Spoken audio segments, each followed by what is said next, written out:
where do human predators feel comfortable? Where do they feel safe? What are their primary goals for their life's work? When they need income, they go to the medical profession. Okay?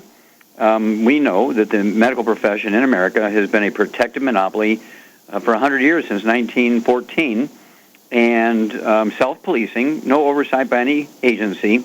As a result, each year, according to the Center for Disease Control, according to the Journal of the American Medical Association, and the Institute of Medicine, the ethical watchdog for the medical system, they say that each year, medical doctors in their workplace, in hospitals and private clinics and group clinics, medical doctors kill, injure, and infect 15 million patients. They kill, injure, and infect 15 million patients each year. That's a yearly figure, not a 100-year accumulation. Of those, 2 million are infected in hospitals alone, of which, that's annual figures now, 90,000 die, and not one single doctor goes to jail, gets his license suspended for 3 seconds. Then, of course, you're looking at, let's look at seniors. Every month, this is a monthly figure, medical doctors kill, that's the word used, kill 15,000 seniors who are sent to hospitals for a screening test and for minor medical procedure. That's 180,000 a year killed by medical doctors as your seniors over the age of 65. And then, how many veterans do they kill each year? How many veterans do VA doctors kill each year? 700, according to the Department of Veterans Affairs. And, of course, let's look specifically at serial killers. Let's go to serial killers. Where's the best place for a serial killer to hide? In a hospice. Everybody goes there to die. Everybody goes there to die. It's as though they're looking for the serial killer, right? And, of course, the most recent one was a serial killer in Detroit, Michigan, who had killed probably 100 people.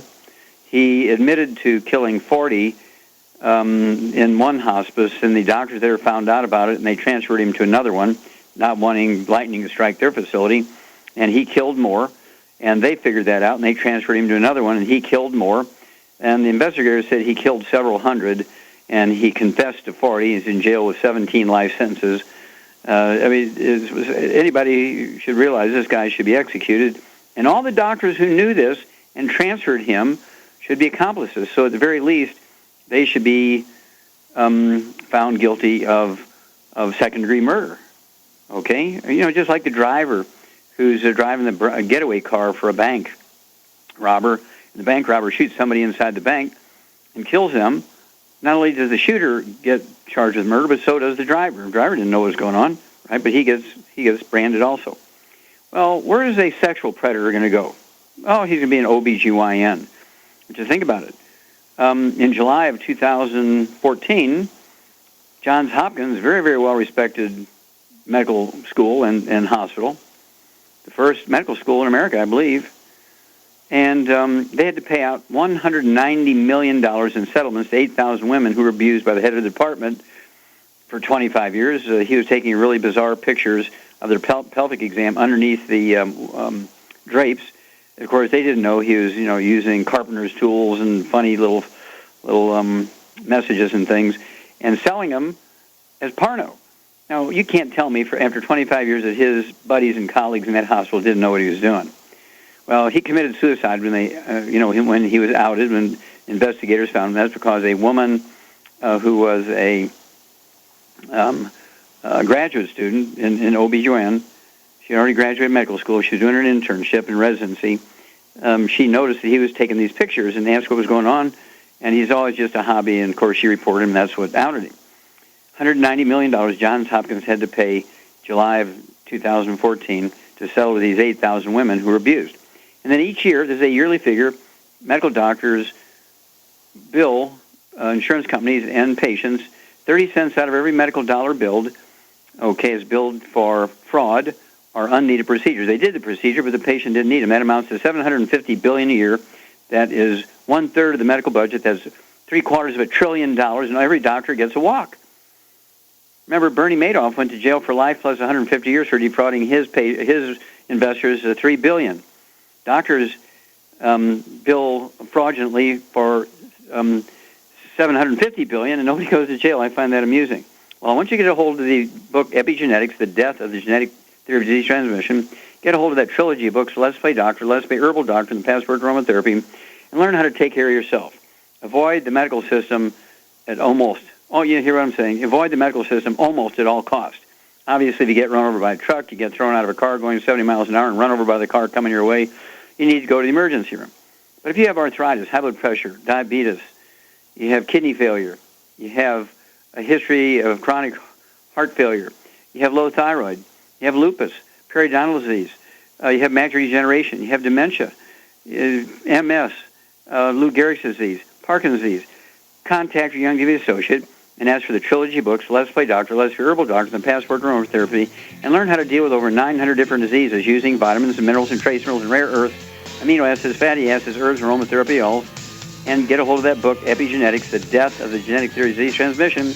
Learn how to take care of yourself and the people you love, and you'll be less likely to be the victim of a tragedy. We'll be back with more Truth, Justice, and the Youngevity Way on Dead Doctors Don't Lie for these messages. Okay, Doug, what pearls of wisdom do you have for us? I thought we'd talk about a couple of studies that I came across in a Fox News story that's headlined, Study Links Obesity to Breast Cancer. So according to 2 new studies, obesity increases the risk for breast cancer in postmenopausal Hispanic and African American women. First study was done by the Cancer Prevention Institute of California. They looked at about 3,200 Hispanic women that had had weight gain, especially after menopause, and they found they had a higher risk for estrogen receptor negative and progesterone receptor positive breast tumors. In the second study, they looked at about 15,000 African American women, and this one was done at Rutgers Cancer Institute, and they found that overweight or obese postmenopausal African American women had about a 31% increased risk of estrogen receptor positive tumors. They say estrogen promotes the growth of breast cancers and that the hormone receptor are positive, and they say that estrogen levels are higher when there are more fat tissue in the body. Obese women over the age of 18, especially those between the ages of 50 and 60, around menopause age, say are at higher risk for breast cancer because after menopause, the ovaries stop producing hormones, then fat cells take over the production of estrogen production in the body, and the more fat means more higher estrogen levels, and higher estrogen levels leads to higher risk of breast cancer. According to the CDC, more than 2/3 of U.S. women are considered obese. African American women have the highest rates of obesity at 47.8%, and Hispanic women weren't too far behind at 42.5%. And they say the current risk for breast cancer worldwide is about 1 million per year, and it's rising. And they say the prevalence of obesity has more than doubled in the U.S. since the 1960s. So certainly these women are candidates for getting on the ASAP and losing some weight and reducing their risk of breast cancer. Yes, and of course, there's another basic thing that they overlooked here. They're looking too superficially. When you're obese, invariably you are minerally deficient, and the symptoms of mineral deficiencies in the earliest stages of all minerals is cravings, binge eating, the munchies. And people begin to overeat. And they're driven to overeat, again, which is a symptom of these mineral deficiencies. There are several minerals. When you're deficient in them, you are going to be an eater 24/7. Okay? And so I want everybody to get a hold of that book, Hell's Kitchen. Okay? And of course, the subtitle is The Cause, Prevention, and Cure of Obesity. It also discusses type 2 diabetes and the metabolic syndrome. And the reason why there's such a high rate of cancer in obese women, the thing that actually causes people to be obese is mineral deficiencies, which then can also indirectly result in high rates of cancer because minerals like selenium actually counteract free radical damage, and free radical damage is a known cause of cancer. If you cook your meat medium rare, reduce your risk of breast cancer by 462%. If you cook your meat well done, you increase your risk of breast cancer by 462%. You have plenty of selenium, it'll sort of soften that blow of eating burnt meats. But if you're not taking in selenium or you can't absorb it because you have a gluten intolerance, I mean, this sounds all kind of mishmashy, but when you're gluten intolerant, you're going to be overweight. You're going to have the munchies and cravings. When you're overweight, you're minerally deficient. And you're minerally deficient, you're not going to be able to protect yourself from cancer. And so they all kind of run together, but not for the superficial reasons they say. In other words, this is one of those times, Doug, where they made a good observation, but they took that left-hand turn when they tried to interpret it because they know nothing about nutrition. But thank you for bringing that one up. It just shows another fallacy of the medical profession. And stick with us. We'll be back with more Truth, Justice, and the Youngevity Way on Dead Doctors Don't Lie for these messages. All right, let's head to Virginia. And Trey, you're on with Dr. Wallach. Oh, Trey, you're on the air. Hello, Doc. How are you doing? Fine, sir. How can I help you? I have a coworker who has a daughter who was diagnosed with sacroiliitis. She's having a lot of hip pain, some lower back pain, and some numbness, some pain through her legs. Okay, now we're talking about sacroiliitis, maybe? Sacroiliitis. Okay. Yes. Okay. All right. And how old is she again? She's 23. Okay. She's 5'9", weighs about 125 pounds. Okay. Do you know anything about her enough where you could say whether or not she had any skin problems, any eczema, dermatitis, psoriasis? I don't think she has any of those. I did ask the question to see if she was possibly gluten intolerant. Okay. I don't think she is. No respiratory problems, no bowel problems? I don't think so. But there's also HLA-B27. Do you know what that is? HLA-B27. Okay, well, that sounds like the doctors are looking at a genetic connection. Maybe a gene, be my guess. Okay, but sacroiliitis has nothing to do with age, has nothing to do with genetics. Sacroiliitis is a form of osteoporosis, osteoarthritis, degenerative arthritis, bone-to-bone arthritis. And people forget that your pelvis and your lower vertebrae, the last vertebrae in your spinal column, are in the sacral vertebrae, kind of like a triangular net of vertebrae. And you can get you've heard low back pain in your lumbar area. You can also get very, very low back problems in your sacrum, sacroiliitis, very, very common. And, of course, do you have any idea if she exercises or what she does for a living? Or is she a student? Or yeah, she's out of school, but she's young. She was very athletic. So I don't think there's anything outside of just normal activity that she's doing. Okay. But she could have been a gymnast or basketball or soccer or something like that, Yeah, she did play basketball, yes. Okay, well, there you go. Right. So she's tall. All right. And so at any rate, Shar, this is a form of bone disease in the lower back, arthritis of the sacrum. What would you do for a 125-pound girl? I'd give her a healthy bone and joint pack. Okay, would you add anything extra? Well, it has the glucogel in it, doesn't it? It has one. Yeah, it'll have one bottle. I'd throw in an extra bottle, so you're exactly right. I'd give her one healthy bone and joint pack, throw in an extra bottle of glucogel so you can have 15 of those a day, half everything else, half at breakfast, half at dinner, and call us every couple of weeks, Trey, and let us know how she's doing, because she'll recover pretty quick. We'll be back after these messages. Okay, Doug, let's go to callers. All right, let's head to Macon, Georgia. And Ed, you're on with Dr. Wallach. Oh, Ed, you're on the air. Hello, Dr. Wallach. Yes, sir. How can we help you? I have a friend. He's 35 years old, and he has some eye issues, and also thyroid issue. But the eye issue, the name of the dystrophy that he has is called cone rod dystrophy. And it showed up as color blindness as a child, and it progressed to color deficient by age 25. He's 35 years old. And he says his macula looks fairly normal, but with corrected vision, he has 20/60. Okay. And, of course, when you have cone rod dystrophy, it may be that he was born with cone rod dystrophy. Okay, that's a possibility. And they didn't recognize it until he was a couple of years old. And then it may be that he was eating a lot of free radicals and didn't have enough antioxidants to protect himself. And so this could be an acquired thing. So we'll see how that goes. The thyroid requires all 90 essential nutrients. And so anything that results in any one of the 90 essential nutrients being deficient can result in thyroid problems, not just iodine.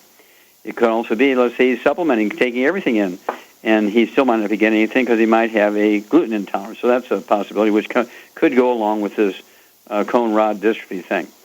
Okay, what does this guy weigh, you think, Ed? He's 5'5". He weighs 135 pounds. And he's also taking Synthroid for his thyroid. Mhm. And also, he was interested in if you thought that his Crohn's could be regenerated. Okay, I'd have to see the report by his eye doctor. I need to see that. To be, or you can read it to me. You can get it in another day and read it to me. Then I can be more clear on how to answer that question. And so, I might be able to answer the question, but I have to hear what the doctor said who examined his eyes. Okay, well, here we go. Okay, Shar? Hello, Shar. Yes, I'm here. Okay. What would you do for a 135-pound guy that has a thyroid problem? Well, I would get him on the Healthy Start Pack. Okay. But I would also give him the Ocean's Gold for the thyroid. Okay. And for the eye problem, he could add the Vision FX and probably selenium. Okay, that'd be very good. And what would you do? What would you do for encouraging production of stem cells to maybe support maintenance, repair, and regrowth of rods and cones in the eye? What product do we have that would stimulate stem cells?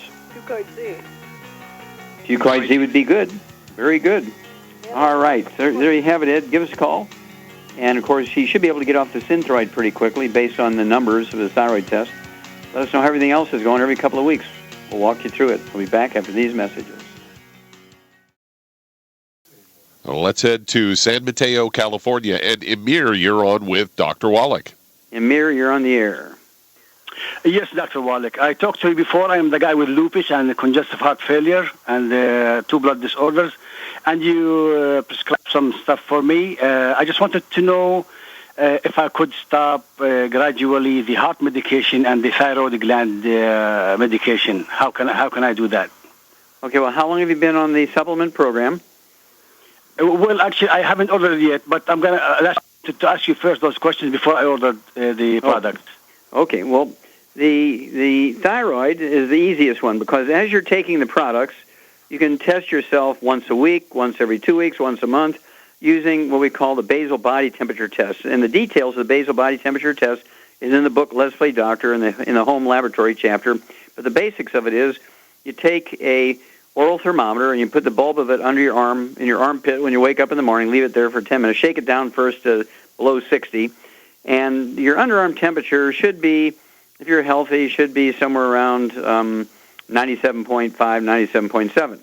But let's say it's 96.2. Well, as it creeps up to 97.5, you begin to reduce your medication, your Synthroid or U.S. Armour Thyroid. It gets up to 96.8, you can begin to reduce it some more. You get up to 97, reduce it some more. 97.2, you reduce it some more. By the time you're at 97.7, you should have been able to gradually wean off your thyroid medication. Congestive heart failure medication, I would only do that by the numbers. I would do that after you've been on our program for congestive heart failure. I would go in, say, every month to the cardiologist and have him do an EKG, listen to your heart, take your blood pressure, all that kind of stuff, and let him decide when you can begin to reduce your medication for congestive heart failure. I do that by the numbers. The lupus stuff, the anti-inflammatory things, they're probably giving you prednisone, cortisone, they may be giving you some painkillers, muscle relaxants, those kind of things, and you'll be able to determine that yourself. That's not a dramatic, life-threatening thing. It's restricting, it's uncomfortable, but you can determine how fast you want to reduce the painkillers and the anti-inflammatories. But if you're on 3 of them, I would only do 1 at a time. But the congestive heart failure is the one that I would go to the physician, cardiologist, and let him determine how fast you can get off of your cardiac medication. Give us a call every couple of weeks, Amir, and let us know how you're doing. Okay, Doug, let's go to callers. Let's head to Utah. And Shelley, you're on with Dr. Wallach. Hello, Shelley, you're on the air. My daughter, who is 41, has just been diagnosed with fibromyalgia. We were reading on the website and just need some more coaching with that. Okay. Well, fibromyalgia is actually a cousin to lupus, sarcoidosis, even muscular dystrophy. They're sort of in the same class of diseases. It's certainly not genetic in any way, shape, or form. Does your daughter have any skin problems, any eczema, dermatitis, or rosacea on her face? No. Okay, because usually when they have lupus, they usually have this rosacea, butterfly rash on their face. Their cheeks are red, or they may have adult acne, anything like that? No, I haven't noticed anything like that. Okay. How long has she been diagnosed with lupus? Or, excuse me, fibromyalgia? Well, not very long. They've been trying to find out what is causing all the random pain that she's having, and that's what they finally just came up with. Okay. How much does she weigh? She's about, I'm going to say, about 140. 140 pounds? Mm-hmm. Okay. Does she have any bowel problems, anything like that? She can be constipated, but, Okay. Very good. All righty. Any other diagnoses? Any arthritis, high blood pressure, diabetes? No, she was taking thyroid. They took her off that, said she was okay. Yeah. Okay, does she have children? Yes. Do any of her children have any health problems, any asthma, bronchitis, skin problems, constipation? I'm going to say hay fever maybe, but that's about it. Okay, Shar, what would you do for a 140-pound lady who has kids with some hay fever, she has constipation problems, and she has fibromyalgia? I would get her on a gluten-free diet. Okay, very good. And what supplement program would you put her on? I would just put her on the healthy, pain and everything. I put her on the healthy bone and joint pack, and then give her some other. You get an A+. Yeah. You get an A+. Very good. Okay, Shelley, I'd go a little heavy on this, so I would give your daughter 2 of the healthy bone and joint packs to start with, and as soon as the symptoms go away, you cut it down to 1 healthy bone and joint pack. But I would keep her on the 15 glucogel a day. You'll be able to give her 15 glucogel from the 2 healthy bone and joint packs, 5 at breakfast, 5 at lunch, 5 at dinner. I would also have her take the Immortalium. I'd have her take 3 of those twice a day. It'll be 2 bottles a month, and this is to encourage stem cells to regrow cartilage, ligaments, tendons, connective tissue, disc between vertebrae, bone matrix, bone itself. And as Shar said, the odds are she's got a gluten intolerance. So no fried foods, no processed meats or nitrates, nitrites, no deli slices, sandwich meats, sausage, ham, bacon, bologna, salami, pastrami. Absolutely no oils. That means absolutely no olive oil, coconut oil, margarine, mayonnaise, salad dressings, cooking oils. No gluten, no wheat, barley, rye, or oats. I'd have her listen to that CD, Serial Killer, so she can find all the hidden places that she's going to run into gluten. Otherwise, she'll be miserable, won't get the maximum benefit. And if she's really, really constipated, where she's only having 1 bowel movement a week or something like that, wouldn't hurt for her to have. What would you give her if she's really, really constipated, Shar? I give her the rainforest. Yep, the herbal rainforest. I'd give her a tablespoon every night at bedtime. That's a ½ ounce, and that 1 bottle of quart will last her 2 months at that point. And by then, the gluten-free diet should have kicked in, and she should not be constipated anymore. But our connective tissue, when you have fibromyalgia, lupus, sarcoidosis, muscular dystrophy. In fact, I saw today a young girl who's 11 years old. I actually saw her 6 months ago. Really, when she was 4.5 old, she began to walk like a penguin. After that, another 6 months, she had full-blown dystrophy of the muscles. And they didn't want to call it muscular dystrophy. They just called it dystrophy. And she was just totally paralyzed. Nothing wrong with her central nervous system, nothing wrong with her brain and spinal cord. But this girl couldn't talk, couldn't do anything, just really a mess, losing weight, and they had to feed her through a G-tube. And today she's making noises. They're getting speech therapists. She's moving around. She's warm. Her skin is perfect. She's growing. She's looking like she's going to get into puberty here. She's almost 12 years old. And she's a totally different girl than she was 6 months ago before she got on the program and got on a gluten-free diet. I mean, everybody is so excited in her family. The doctors are scratching their head because they told the family it was a genetic thing. And she's 25% better in just 6 months just for the dietary change and a supplement program. And I believe that your daughter will do the same thing. The deal is, though, you have to get on the same program. Your grandchildren from your daughter have to get on the same program. Your other children have to get on the same program. Because if it is a gluten-free or a gluten problem, you pass it on to all these guys, and they pass it on to their kids. Call us every couple of weeks, Shelley, and let us know how everybody's doing. We'll be back after these messages. We're back with Dead Doctors Don't Lie on the ZBS Radio Network. Dr. Joel Wallach here for Youngevity, 90 for Life Crusade. And Doug, let's go to callers. All right, let's head to California. And Karen, you're on with Dr. Wallach. Well, Karen, you're on the air. Yes. Hi, Dr. Wallach. Hi. I called because I had a triple bypass, an emergency a little over a year ago. Okay. And in March, I started having shortness of breath, and I felt like drowning, so I ended up in the hospital again. And they told me that I had liquid around my lungs and my heart. I have an enlarged heart. They gave me a spectrum of prescriptions, which just made me feel horrible. So I stopped those, and I'm taking furosemide, and potassium, which... Okay, how much do you weigh?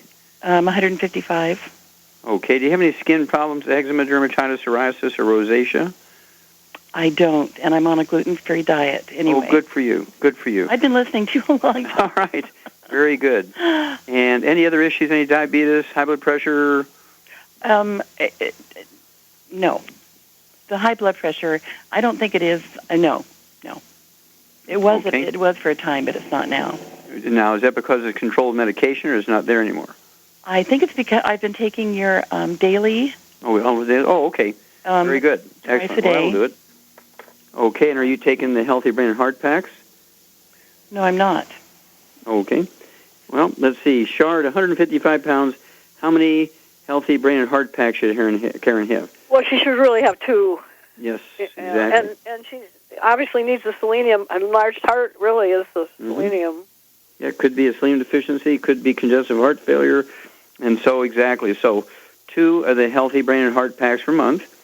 I would also throw in, there's 3 selenium in each one of those, so I would get another bottle of selenium so you could have 9 a day, 3 at breakfast, 3 at lunch, 3 at dinner. I'd also get 2 bottles of the de-stress capsules, so you can take 3 of those twice a day. That's in case you have some congestive heart failure because of that fluid in the chest. Sounds like congestive heart failure. And then because you have maybe some history of high blood pressure, triple bypass, the Ultimate Daily tablets are perfect.